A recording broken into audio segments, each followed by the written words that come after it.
continuare avem o invitată extrem de visătoare, extrem de talentată.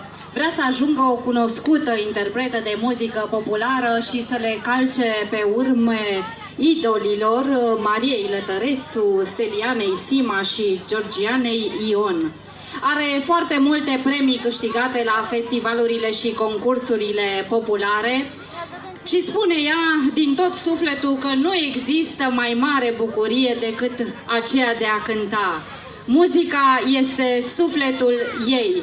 Melania Păun este reprezentanta comunei dumneavoastră, așa că haideți să o încurajăm și pe ea cu multe aplauze. Melania Păun! Bună seara și bine v-am găsit! Mă numesc Păun Melania, fac parte dintr-o comună foarte frumoasă și mai ales vreau să urez tuturor sărbătoriților la mulți ani și mai ales domnului primar.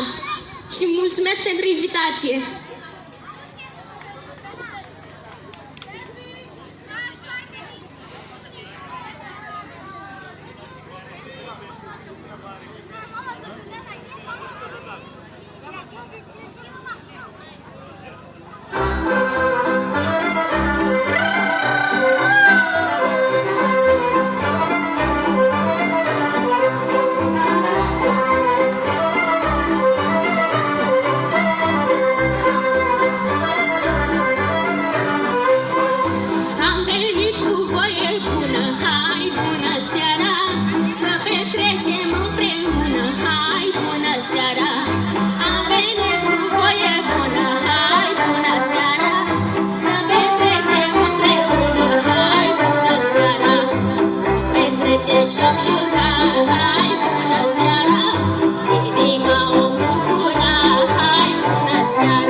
Seara, seara